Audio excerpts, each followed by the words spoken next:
Hello बच्चों, let's read this question. Let A is equal to matrix 1 -1 0 0 1 -1 0 0 1 and B is equal to 7 a raised to power 20 minus 20 a raised to power 7 plus 2i, where I is an identity matrix of order 3 into 3.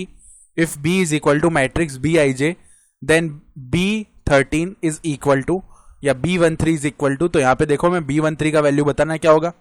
Start कर लेते हैं हमारे की concept से. तो देखो की concept यहां पे क्या हो जाएगा. हम जानते हैं कि अगर ऐसे लिखा हुआ है x plus Y raise to power n, तो इसका जो एक्सपेंशन है वो क्या होता है nc0 x raise to power n plus में nc1 x raise to power n minus 1 multiply में y प्लस में nc2 x raise to power n minus 2 multiply में y स्क्वायर प्लस में एंड सो ऑन ऐसे चलेगा और n c n y raise to power n ये आ जाएगा. ठीक है, तो ऐसे हम इसका एक्सपेंशन करते हैं. तो अब ध्यान से देखो, जो a हमारे पास में मैट्रिक्स है वो किस तरीके की मैट्रिक्स है. 1 -1 0 0 1 माइनस का 1 देन 0 0 1.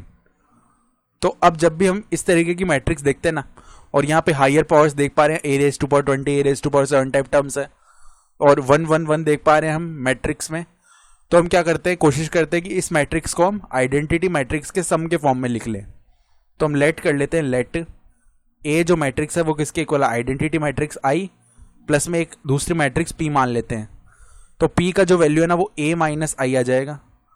तो ए माइनस आई निकाल लेते हैं. देखो ए क्या है हमारे पास, 1 -1 0 0 1 माइनस का 1 0 0 1. इसमें से सब्ट्रैक्ट कर दिया हमने जो आइडेंटिटी मैट्रिक्स होती है 1 0 0 0 1 0 और 0 0 1. यहां से कॉरेस्पॉन्डिंग टर्म सब्ट्रैक्ट होंगे आपस में. तो 1 -1 हो गया 0, -1 माइनस 0 हो गया माइनस का 1, देन 0 माइनस 0 यानी 0 हो गया.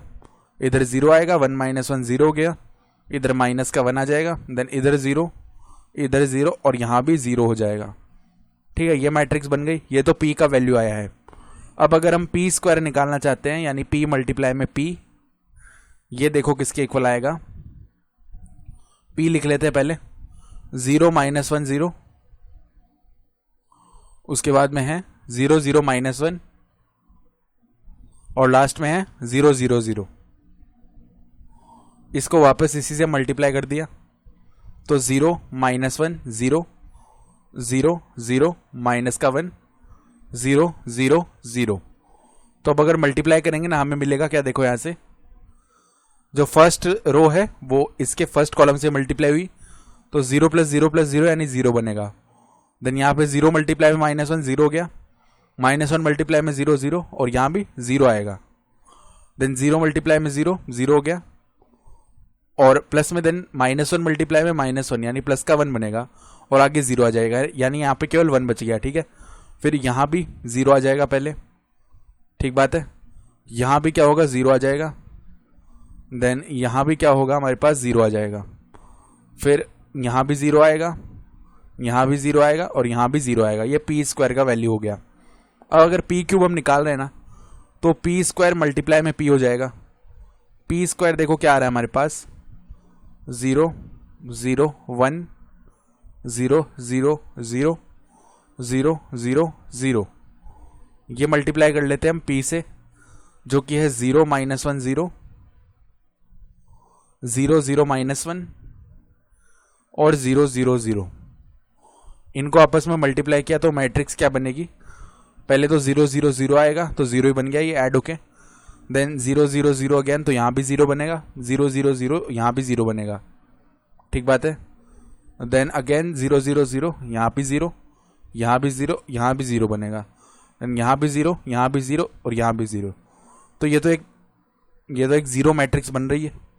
ठीक है, तो अगर पी क्यूब एक जीरो मैट्रिक्स बन रही है, तो पी रेज टू पावर 4 भी अगर निकालेंगे ना, तो पी क्यूब मल्टीप्लाई में पी आएगा, तो ये भी एक जीरो मैट्रिक्स बनेगी. और हम बोल सकते हैं जो हायर पावर्स है, पी रेज टू पावर 7 भी एक जीरो मैट्रिक्स होगी. ठीक है, ऐसे बोल सकते हैं जितनी भी हायर पावर्स है ना वो क्या होगी, जीरो मैट्रिक्स होगी. ठीक बात है. तो अब अगर हायर पावर्स जीरो मैट्रिक्स हो रही है, तो पी रेज टू पावर 7 0 होगा, and P raise to power 20 भी जीरो मैट्रिक्स ही होगी. ठीक बात है। तो अब ध्यान से देखो बी क्या दिया हुआ हमें, बी से पहले ये रिलेशन लिखते हैं, A is equal to I plus P. तो ए इज इक्वल टू था आई प्लस पी, दोनों तरफ अगर 20 पावर लेते हैं तो ए रेस टू पावर 20 क्या आएगा, I plus P raise to power 20। यहाँ पे बाइनोमियल एक्सपेंशन लगा देते हैं तो 20c0 और आई रेस टू पावर 20 आएगा, प्लस में 20c1 और I raise to power 19 multiply में पी आ जाएगा, ठीक है। Then 20c2 I raise to power 18 multiply में पी स्क्वायर आएगा, देन प्लस में 20c3 I raise to power 17 और पी क्यूब आएगा, प्लस में एंड सो ऑन ऐसे ही चलेगा। तो अब एक बात नोटिस कर पा रहे हैं कि पी क्यूब से स्टार्ट होके, पी क्यूब से जैसे स्टार्ट होंगे तो यहाँ पे जीरो मैट्रिक्स बनेगी, तो पी क्यूब से स्टार्ट होके आगे वाले सारे के सारे टर्म्स जीरो हो गए, ठीक है। 20c0 इसका जो वैल्यू है वो कितना है 1 और आई रेस टू पावर 20 यानी आइडेंटिटी मैट्रिक्स की पावर 20 लगाएंगे, ठीक है। तो ये आइडेंटिटी मैट्रिक्स ही बन जाएगा, प्लस में 20c1 का वैल्यू 20, इधर आइडेंटिटी मैट्रिक्स मल्टीप्लाई में पी यानी कि पी आ जाएगा। देन 20c2 निकाल लेते हैं तो देखो 20c2 का वैल्यू कितना आएगा, 20 फैक्टोरियल अपॉन में 18 फैक्टोरियल मल्टीप्लाई में 2 फैक्टोरियल। लिख लेते हैं इसको, तो 20 मल्टीप्लाई में 19 मल्टीप्लाई में 18 फैक्टोरियल अपॉन में 18 फैक्टोरियल मल्टीप्लाई में 2 फैक्टोरियल 2 होता है। 18 फैक्टोरियल डिवाइड हो गया, 2 डिवाइड कर देगा 20 को 10 टाइम्स, तो ये हो गया 190। इधर आई रेस टू पावर 18 आई होगा, वो मल्टीप्लाई हुआ पी स्क्वायर से तो पी स्क्वायर ही आ जाएगा और आगे वाले सारे टर्म्स तो जीरो है। अब इसी तरीके से पहले तो हमने पावर 20 लगाई थी, अब पावर 7 लगा रहे हैं, तो ए रेस टू पावर 7 कितना आएगा, I plus P raise to power 7। इसको भी निकाल लेते हैं तो 7c0 I raise to power 7 plus में 7c1 I raise to power 6 और यहाँ पे आ जाएगा p, देन प्लस में 7c2 I raise to power 5 P square plus में 7c3 I raise to power 6 I raise to power कितना आएगा यहाँ पे, अब आ जाएगा 4 और यहाँ पे पी क्यूब आएगा, प्लस में आगे टर्म्स चलेंगे तो पी क्यूब से स्टार्ट होकर आगे वाले सारे टर्म जीरो। ये कितना हो गया, आई रेस टू पावर 7 यानी आई होगा, 7c का वैल्यू 7 और ये p आ जाएगा। देन 7c2 का वैल्यू भी निकाल लेते हैं, कितना आएगा 7 फैक्टोरियल अपॉन में 5 फैक्टोरियल मल्टीप्लाई में 2 फैक्टोरियल। 7 फैक्टोरियल को लिख लिया, 7 मल्टीप्लाई में 6 मल्टीप्लाई में 5 फैक्टोरियल अपॉन में 5 फैक्टोरियल मल्टीप्लाई में 2 फैक्टोरियल यानी 2। 5 फैक्टोरियल डिवाइड हो गया, 2 डिवाइड कर देगा 6 को 3 टाइम्स यानी 21 बन रहा है, तो प्लस में 21 पी स्क्वायर आ गया, बाकी आगे वाले सारे टर्म जीरो हो गए। अब हमें निकालना क्या था b, तो b देखो क्या है, b है हमारे पास में 7a raise to power 20, 7a raise to power 20 minus 20a raise to power 7, ठीक बात है। और आगे हमारे पास में प्लस में 2i, प्लस में 2i लिख लिया, तो देखो 7 और a रेस टू पावर 20 का वैल्यू 7 से मल्टीप्लाई किया तो 7i प्लस में 140p प्लस में यहाँ पे 0 आएगा, यहाँ पे 3 आ जाएगा और यहाँ पे 13 यानी 1330 पी स्क्वायर ये बना, माइनस में 20a स्क्वायर तो 20i माइनस का 140p माइनस का यहाँ पे जो वैल्यू है वो कितना बन जाएगा हमारे पास में 420 पी स्क्वायर ये बन गया, ठीक बात है। और प्लस में 2i है तो 140p माइनस का 140p 0 हो गया, तो b का जो वैल्यू है इज इक्वल टू क्या बनेगा 7i minus 20i plus 2i।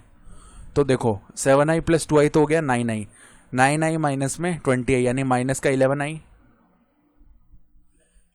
11i है और 1330 में से 420 को सब्ट्रैक्ट कर दिया, 1330 में से 420 यहाँ पे सब्ट्रैक्ट कर रहे हैं, यहाँ पे 0 आएगा, यहाँ पे 1 आएगा, ठीक है।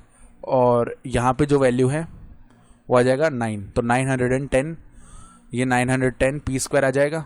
तो क्या बोल सकते हैं, ये कितना वैल्यू बन गया हमारे पास प्लस का 910 पी स्क्वायर ये आ गया। तो अब देखो b अगर निकालना चाहते हैं तो 910 पी स्क्वायर निकाल लेते हैं। पी स्क्वायर का वैल्यू हमें पता है 001 000 और 000, इसको 910 से मल्टीप्लाई कर लिया तो 910, फिर आगे वाले सभी टर्म्स क्या है 000 000 0 0 0 माइनस में यहाँ पे 11 टाइम्स ऑफ आइडेंटिटी मैट्रिक्स, तो 11 0 0 0 0 11 और फर्दर यहाँ पे सॉरी यहाँ पे 11 आएगा, यहाँ पे 0 आएगा, देन 0 0 11 ये बनेगा। तो अब देखो यहाँ पे फर्दर क्या बोलते हैं 0 0 910, यहाँ पे 0 नहीं आएगा, यहाँ पे माइनस का 11 आएगा, ठीक है। देन 0 माइनस का 11 0 और यहाँ पे 0 0 माइनस का 11। अब हमें क्या निकालना है B13, यानी कि फर्स्ट रो, यानी कि B13 ये वाला टर्म होता है, ठीक है। तो B13 अगर ये वाला टर्म लिखेंगे तो B13 का वैल्यू 910 आएगा। तो रिक्वायर्ड आंसर जो है क्वेश्चन के लिए 910 हो जाएगा। I hope you understood this explanation. Best of luck.